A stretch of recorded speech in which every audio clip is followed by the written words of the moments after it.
నమస్కారం ETV news కి స్వాగతం. ముందుగా ముఖ్యాంశాలు. 6 గ్యారంటీల్లో 5 అమలుకు తెలంగాణ సర్కార్ చర్యలు. రేపటి నుంచి దరఖాస్తుల స్వీకరణ. ఆటో డ్రైవర్లను ఆదుకుంటామన్న సీఎం. రేషన్ కార్డులు నిరంతరం జారీ చేస్తామన్న రేవంత్. కొత్త బోర్డు ఆధ్వర్యంలోనే టీఎస్పీఎస్సీ నియామక ప్రక్రియ. ఏడాదిలో 2 లక్షల ఉద్యోగాల భర్తీ. సింగరేణి గుర్తింపు కార్మిక సంఘం ఎన్నికలకు ముగిసిన పోలింగ్. 94.15% ఓటింగ్ నమోదు. అర్ధరాత్రి సమయానికి ఫలితాలు వచ్చే అవకాశం. ఏపీలో కొనసాగుతున్న అంగన్వాడీల ఆందోళన. వైకాపా ఎమ్మెల్యేల ఇళ్ల వద్ద ధర్నాలు, ర్యాలీలు. డిమాండ్లు నెరవేర్చే వరకు పోరు ఆగదని స్పష్టీకరణ. మరిన్ని నియోజకవర్గాల ఇన్ఛార్జీల మార్పుపై సీఎం జగన్ కసరత్తు. అత్యధిక స్థానాల్లో గెలుపు కోసమే చేపడుతున్నారన్న మంత్రి ఉషశ్రీ చరణ్. సార్వత్రిక ఎన్నికలకు కసరత్తు ముమ్మరం చేసిన తెలుగుదేశం.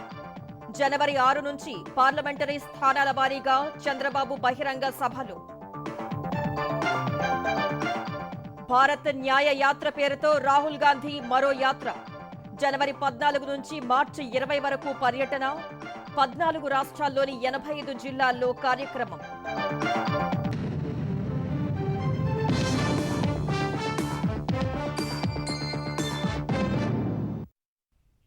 ఎన్నికల సందర్భంగా ఇచ్చిన 6 గ్యారంటీల్లో 5 అమలు కోసం రేపటి నుంచి తెలంగాణ సర్కార్ దరఖాస్తుల్ని స్వీకరించనుంది. రేపటి నుంచి జనవరి 8 వరకు గ్రామ సభల ద్వారా దరఖాస్తులు స్వీకరిస్తామన్న ముఖ్యమంత్రి రేవంత్ రెడ్డి తర్వాత కూడా అర్హులు దరఖాస్తు చేసుకోవచ్చని భరోసా ఇచ్చారు. టీఎస్పీఎస్సీ కొత్త బోర్డు ఏర్పాటయ్యాకే నియామకాలు చేపడతామన్న సీఎం. 2024 డిసెంబర్లోపు 2 లక్షల ప్రభుత్వ ఉద్యోగాలు భర్తీ చేస్తామన్నారు. ఉన్న భవనాలను కూల్చేసి భారాస ఏం సాధించిందని రేవంత్ రెడ్డి ప్రశ్నించారు.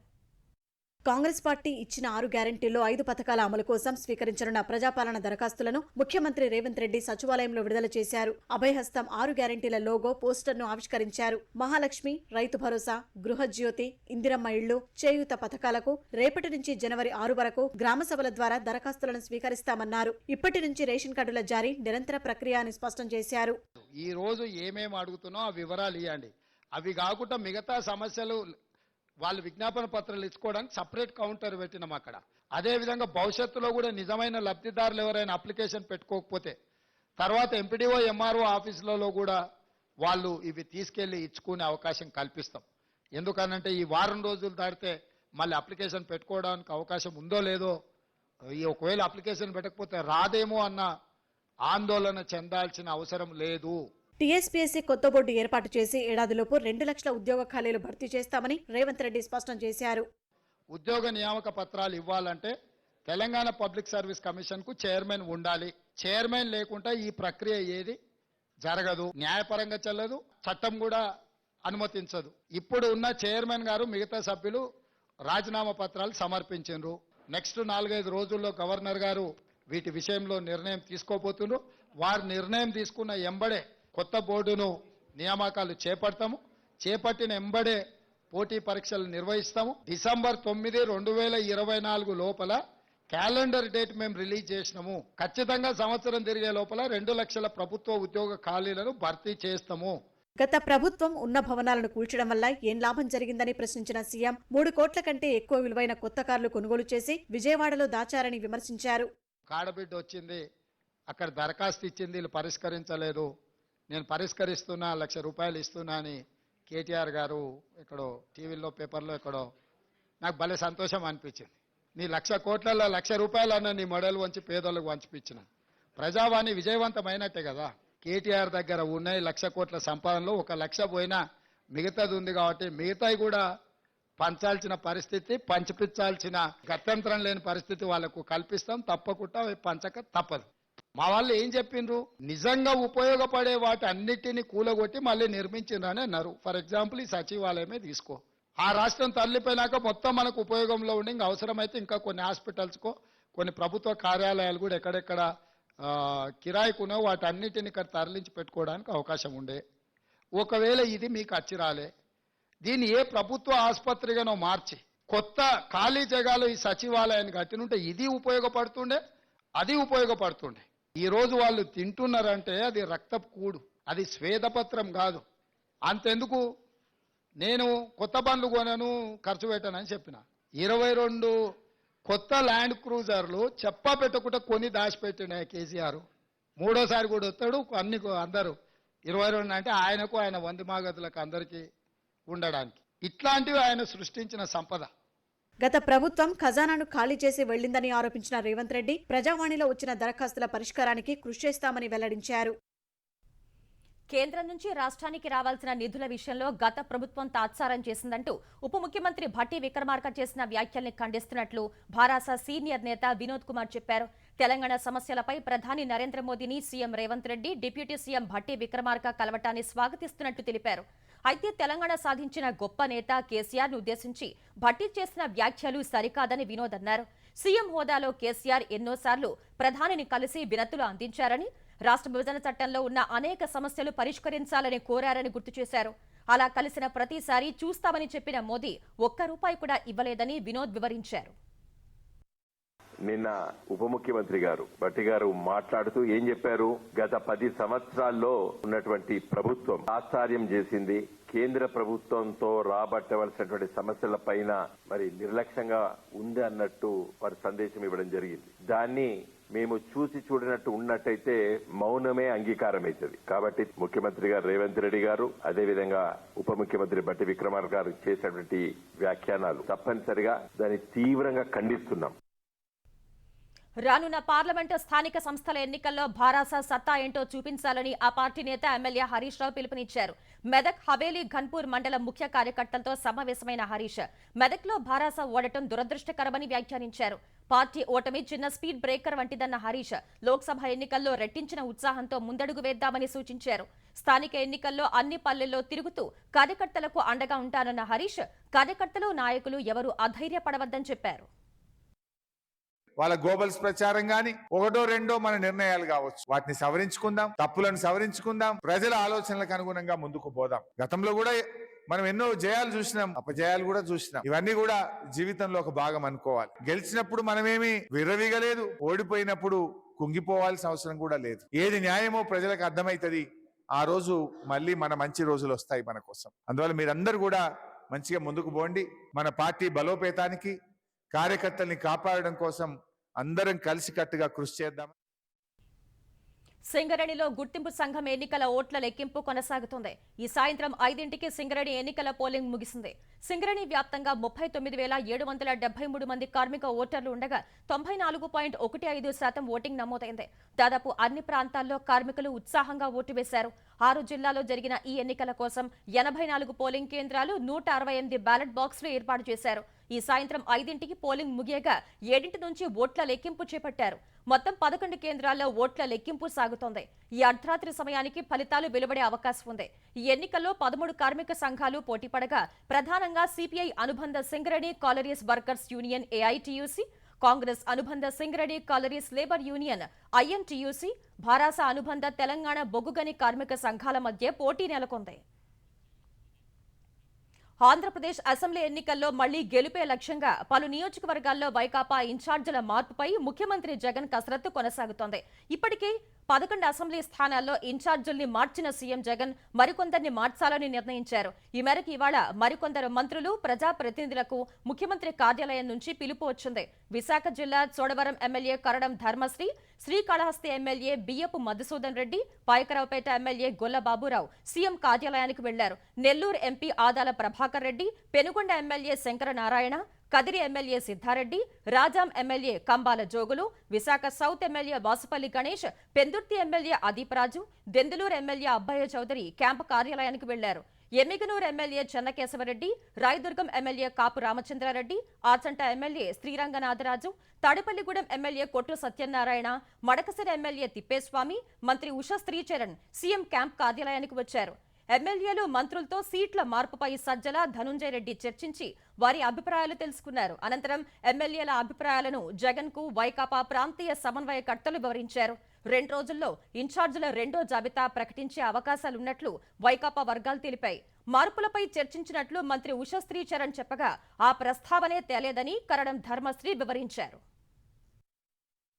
వాస్తవంగా ఈరోజు సత్యసాయి జిల్లా మళ్ళీ అనంతపూర్ జిల్లాకు సంబంధించిన ఎమ్మెల్యేస్లందరినీ కూడా పిలవడం జరిగింది. అందరితో చర్చించినారు మన సీఎం గారు. ఖచ్చితంగా మళ్ళీ వై నాట్ 175కు 175 అన్న ధీమాతో మళ్ళీ సార్ని కూర్చోపెట్టాలన్న ఆలోచనతో ఈ ఒక మార్పులు చేర్పులు అయితే జరుగుతున్నాయి.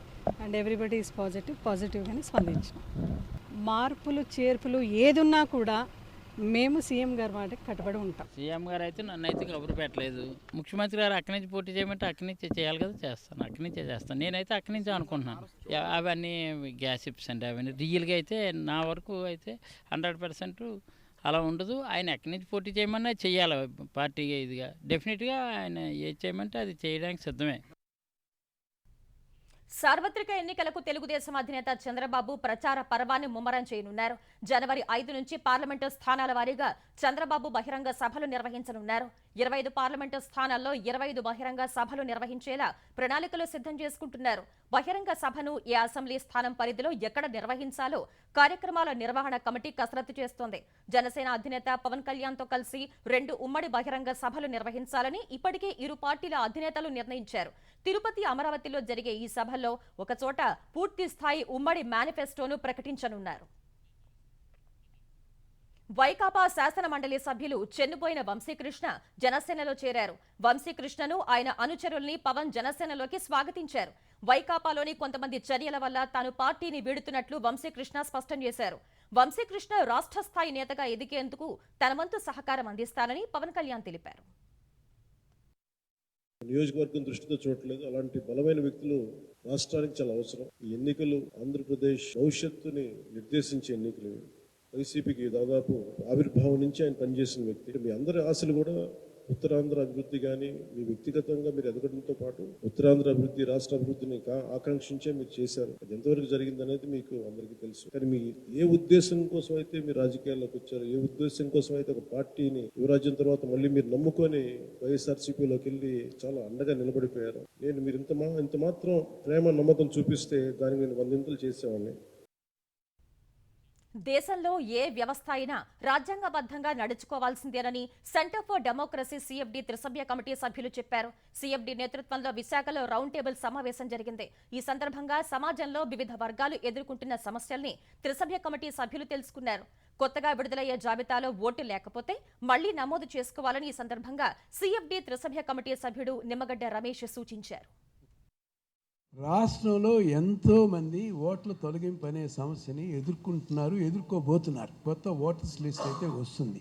ఆవిష్కృతమయ్యే లిస్టులో కనుక మన ఓటు కనుక లేకపోతే అప్పీల్ ఫైల్ చేయటము, లేకపోతే తిరిగి ఫామ్ 6 ద్వారా మీరు అప్లై కనుక చేసినట్లయితే ఎలక్షన్ నోటీస్ ఇచ్చేంత వరకు టైం ఉంది. కాబట్టి వీటిని పరిష్కరిస్తారు. ప్రాథమిక హక్కుని ఇష్టం వచ్చినట్లు కనుక ఎవరైనా కనుక మీ కేసులో కనుక తొలగించినట్లయితే వాళ్ళు శిక్షార్హులు. complaints@eci.gov.in అనే దానికి మీరు నేరుగా కనుక కంప్లైంట్ కనుక ఇచ్చినట్లయితే మీకు ఎలక్షన్ కమిషనే స్పందిస్తుంది. ఆంధ్రప్రదేశ్లో ఎంపీలు, ఎమ్మెల్యేలపై 78 కేసులు పెండింగ్ ఉన్నట్లు విజయవాడ ప్రజా ప్రతినిధుల కోర్టు హైకోర్టుకు తెలిపింది.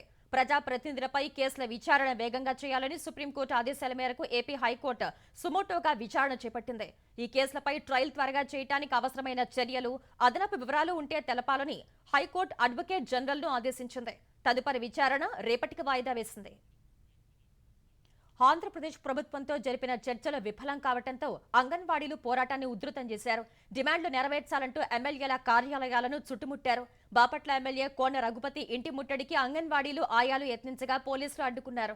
గుంటూరు పశ్చిమ నియోజకవర్గం ఎమ్మెల్యే మద్దాల గిరి కార్యాలయాన్ని కార్యకర్తలు, ఆయాలు ముట్టడించారు. సమస్యలు పరిష్కరించాలని విజయవాడ ధర్నా చౌక్లో ఆందోళన చేస్తున్న అంగన్వాడీలను పోలీసులు అరెస్ట్ చేయడం ఉద్రిక్తతకు దారితీసింది. కలెక్టరేట్ నుంచి పార్వతీపురం ఎమ్మెల్యే జోగారావు ఇంటి వరకు ర్యాలీగా వెళ్లిన అంగన్వాడీ కార్యకర్తలు ఎమ్మెల్యేకు వినతిపత్రం ఇచ్చారు. శ్రీకాకుళం జిల్లా పాతపట్నంలో ర్యాలీ నిర్వహించి ఎమ్మెల్యే రెడ్డి శాంతికి వినతిపత్రం అందించారు. ప్రకాశం జిల్లా మార్కాపురం, ఎర్రగొండపాలెంలో మంత్రి ఆదిమూలపు సురేష్, ఎమ్మెల్యే నాగార్జున రెడ్డి ఇళ్లను ముట్టడించారు. మంత్రి ఇంట్లో లేకపోవడంతో ఇంటి గేటుకు వినతిపత్రం కట్టి వెళ్లిపోయారు. కర్నూలు ఎమ్మెల్యే హఫీజ్ ఖాన్ ఇంటిని అంగన్వాడీలు ముట్టడించారు. అనంతపురం జిల్లా రాయదుర్గంలో ఎమ్మెల్యే కాపు రామచంద్రారెడ్డి ఇంటిని చుట్టుముట్టారు. నెల్లూరు జిల్లా సంగం మండలం తరుణవాయిలో అంగన్వాడీ కార్యకర్త వనమ్మ గుండెపోటుతో మృతి చెందారు. ఆత్మకూరులో ఆందోళన చేసేందుకు వెళ్తుండగా గుండెపోటుతో కుప్పకూలి పడిపోయారు. సమస్యలు పరిష్కరించాలంటూ పారిశుధ్య కార్మికులు చేపట్టిన సమ్మె ఆంధ్రప్రదేశ్ వ్యాప్తంగా కొనసాగుతోంది. శ్రీకాకుళంలోని 7 రోడ్ల కూడలిలో పారిశుధ్య కార్మికులు రోడ్డెక్కి ప్రభుత్వానికి వ్యతిరేకంగా నినాదాలు చేశారు. నగరపాలక సంస్థ కార్యాలయం వరకు ర్యాలీ చేపట్టారు. కోనసీమ జిల్లా ముమ్మిడివరంలో ఒప్పంద అవుట్సోర్సింగ్ ఉద్యోగులు పారిశుధ్య కార్మికులు సమాన పనికి సమాన వేతనం ఇవ్వాలంటూ మోకాళ్లపై కూర్చుని కళ్లకు గంతలు కట్టుకుని నిరసన తెలిపారు. కార్మికుల సమ్మె వల్ల తిరుపతి జిల్లా నాయుడుపేటలో వీధులు చెత్తతో నిండిపోయాయి. జగన్ సర్కార్ గంజాయి వనాలకు కంచలా మారి కాపలా కాస్తోందనే అనుమానాలు బలపడుతున్నాయని తెలుగుదేశం జాతీయ ప్రధాన కార్యదర్శి నారా లోకేష్ ఆరోపించారు. గంజాయి వనాల ధ్వంసానికి ప్రతి ఏడాది కేటాయించే నిధులు జగన్ వచ్చాక విడుదల చేయకపోవడం చూస్తుంటే అనుమానాలు కలుగుతున్నాయని లోకేష్ అన్నారు. ఏపీలో విచ్చలవిడిగా గంజాయి డ్రగ్స్ వాడకం పెరిగిందని ధ్వజమెత్తారు. దేశవ్యాప్తంగా పట్టుకుంటున్న గంజాయి ఏపీ నుంచి రవాణా అవుతోందని, కట్టడి చేయాల్సిన సర్కారే చేష్టలుడిగి చూడటం అనుమానాలకు తావిస్తోందన్నారు. ప్రతి ఏడాది డిసెంబర్లో ఏఓబీ ప్రాంతంలో పెరిగిన గంజాయి తోటలు ధ్వంసం చేస్తున్నారని, జగన్ సర్కార్ మాత్రం ఈ దిశలో ఎందుకు చర్యలు తీసుకోలేదని లోకేష్ ప్రశ్నించారు. వైకాపా అధికారానికి వచ్చిన తర్వాత ఈ ఆనవాయితీని విస్మరించిందని ఆయన గుర్తు చేశారు. ఏపీని జగన్ గంజాయి క్యాపిటల్ ఆఫ్ ఇండియాగా మార్చేశారన్న లోకేష్, ఇతర రాష్ట్రాలకు గంజాయి తరలించే బాధ్యతను వైకాపా నాయకులే తీసుకున్నారని ఆరోపించారు. ముఖ్యమంత్రి జగన్ అండతోనే వైకాపా నేతలు అడ్డగోలుగా గ్రావెల్ దోపిడీ చేస్తున్నారని తెలుగుదేశం సీనియర్ నేత ధూళిపాళ్ల నరేంద్ర ఆరోపించారు. అక్రమ గ్రావెల్ తవ్వకాలను వ్యతిరేకిస్తూ రెండో రోజు గుంటూరు జిల్లా పొన్నూరు నియోజకవర్గంలో ఆయన పాదయాత్ర చేశారు. వియన్పాలెం, శేకూరు గ్రామాల పరిధిలో పాదయాత్ర కొనసాగింది. అనుమతులు లేకుండా, కనీస నిబంధనలు పాటించకుండా తవ్వకాలు చేపట్టిన వైకాపా నేతలు పర్యావరణాన్ని నాశనం చేశారని నరేంద్ర విమర్శించారు. అంటే ఇంత అడ్డగోలుగా దోపిడీ చేస్తా ఉన్నా, నియమ నిబంధనలు ఉల్లంఘించిన, పట్టా ల్యాండ్స్ పేరుతో తీసుకొని ప్రభుత్వ భూముల్లో ఎంక్రోచ్మెంట్ తీసినా ఆపే దిక్కే లేదు. గ్రామానికి దగ్గరగా వస్తూ ఉంది, క్వారీలు ఆపమని చెప్పి మేము పిటిషన్ పెట్టినా కూడా కలెక్టర్కి వాళ్ళు ఏదో లెక్కేసినట్టు ఇన్ని మీటర్ల దూరంలో ఉంది, జనావాసాలకు ఇబ్బంది లేదని అధికారులు నివేదికలు ఇవ్వటం అంటే మనం జరుగుతున్న వాస్తవానికి అధికారులు ఇచ్చే నివేదికలకి ఎంత తేడా ఉందో మనం చూడటం జరిగింది. అమెరికాలో జరిగిన ఘోర రోడ్డు ప్రమాదంలో అమలాపురానికి చెందిన 5గురు దుర్మరణం పాలయ్యారు. ఈ 5గురు ముమ్మిడివరం ఎమ్మెల్యే పొన్నాడ సతీష్, చిన్నాన్న నాగేశ్వరరావు కుటుంబ సభ్యులుగా గుర్తించారు. అమెరికాలోని టెక్సాస్ హైవేలో ఈ రోడ్డు ప్రమాదం చోటు చేసుకుంది. ఈ ప్రమాదంలో పొన్నాడ నాగేశ్వరరావు, ఆయన భార్య సీతా మహాలక్ష్మి, కుమార్తె నవీన గంగ, మనవడు మనవరాలు మృతి చెందారు. పొన్నాడ నాగేశ్వరరావు అల్లుడు లోకేష్ కు తీవ్ర గాయాలవగా ఆయనకు చికిత్స కొనసాగుతోంది. అమలాపురంలో టింబర్ డిపో నిర్వహించే నాగేశ్వరరావు 2 నెలల క్రితం అమెరికాకు వెళ్లారు. జూబ్లీహిల్స్ పరిధిలోని విశ్రాంత ఐఏఎస్ అధికారి ఇంటికి నకిలీ డాక్యుమెంట్లు సృష్టించి కబ్జా చేసేందుకు ప్రయత్నించారన్న ఆరోపణలపై సీనియర్ ఐపీఎస్ నవీన్ కుమార్ ను హైదరాబాద్ సీసీఎస్ పోలీసులు అదుపులోకి తీసుకున్నారు. ప్రస్తుతం ఆయన తెలంగాణ పోలీస్ అకాడమీలో జాయింట్ డైరెక్టర్ గా పనిచేస్తున్నారు. ఇదే కేసులో ఓర్సు సాంబశివరావు, ఆయన భార్య రూపా డింపుల్ ను 3 రోజుల క్రితం అరెస్ట్ చేసి రిమాండ్ కు తరలించారు.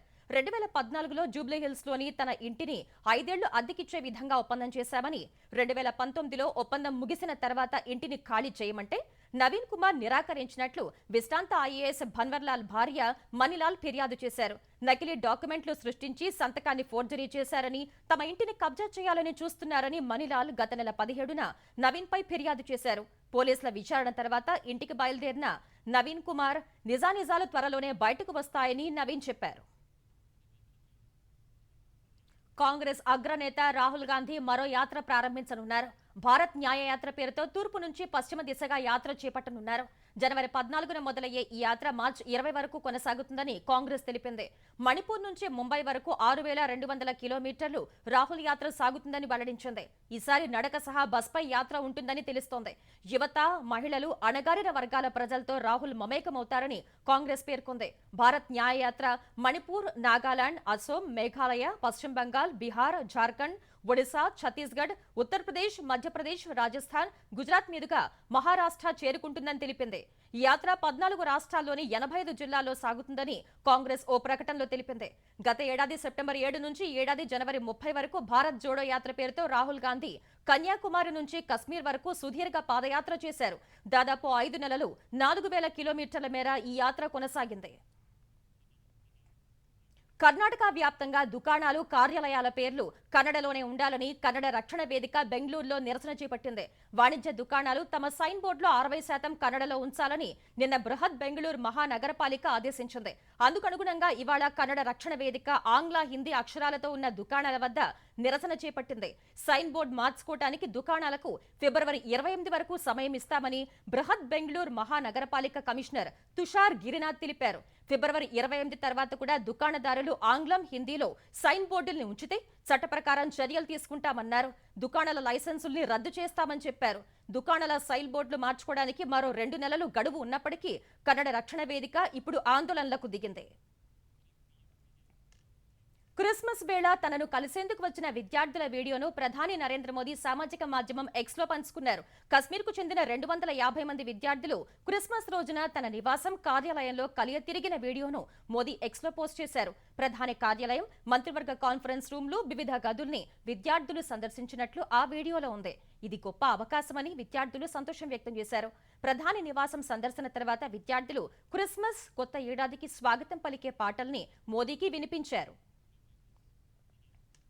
అంతర్జాతీయ మార్కెట్ల నుంచి సానుకూల సంకేతాలు వెలువడటం, దేశ స్థూల ఆర్థిక పరిస్థితిపై ఆశావాహ దృక్పథంతో మదుపరులు కొనుగోళ్లు జరపగా దేశీయ స్టాక్ మార్కెట్లు సరికొత్త గరిష్టాలకు చేరాయి. సెన్సెక్స్ తొలిసారి 72,000 మార్కు పైన ముగియగా నిఫ్టీ ఆల్ టైమ్ గరిష్ట స్థాయిని నమోదు చేసింది.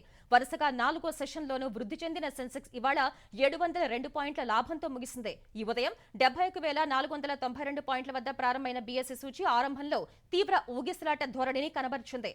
అమ్మకాల ఒత్తిడితో 71,474 పాయింట్ల కనిష్ట స్థాయికి పడిపోయింది. చివరి సెషన్లో పుంజుకున్న సూచి 72,120 పాయింట్ల గరిష్ట స్థాయిని చేరింది. చివరకు 72,038 పాయింట్ల వద్ద స్థిరపడింది. జాతీయ స్టాక్ ఎక్స్చేంజ్ సూచి నిఫ్టీ 213 పాయింట్లు పెరిగి 21,655 వద్ద ముగిసింది. ఆస్కార్ అవార్డు గెలుచుకున్న పారాసైట్ చిత్రంలో నటించిన దక్షిణ కొరియా నటుడు లీ సన్ క్యూన్ అనుమానాస్పద స్థితిలో చనిపోయారు. ఆయన ఆత్మహత్య చేసుకున్నట్లు దక్షిణ కొరియా మీడియాలో కథనాలు వచ్చాయి. దక్షిణ కొరియా రాజధాని సియోల్లోని పార్కులో నిలిపి ఉంచిన వాహనంలో ఆయన అపస్మారక స్థితిలో ఉండగా గుర్తించారు. అత్యవసర సేవల అధికారులు అక్కడికి వచ్చి లీ సన్ క్యూన్ మరణించినట్లు నిర్ధారించారు. ఒక సూసైడ్ నోట్ను గుర్తించినట్లు లీ సన్ కుటుంబ సభ్యులు పోలీసులకు తెలిపినట్లు సమాచారం. లీ సన్ క్యూన్ వయస్సు 48 ఏళ్లు కాగా ఆయనకు భార్య, 2 పిల్లలు ఉన్నారు. 2001లో లవర్స్ అనే టీవీ షో ద్వారా లీ సన్ క్యూన్ తెరంగేట్రం చేశారు. 2019 ఏడాది ఆయన నటించిన పారాసైట్ చిత్రం పలు విభాగాల్లో ఆస్కార్ అవార్డులు దక్కించుకుంది. ఈ ఏడాది స్లీప్ చిత్రంలో నటించిన ఆయన డ్రగ్స్ వాడిన కేసులో పోలీసుల విచారణ ఎదుర్కొంటున్నారు.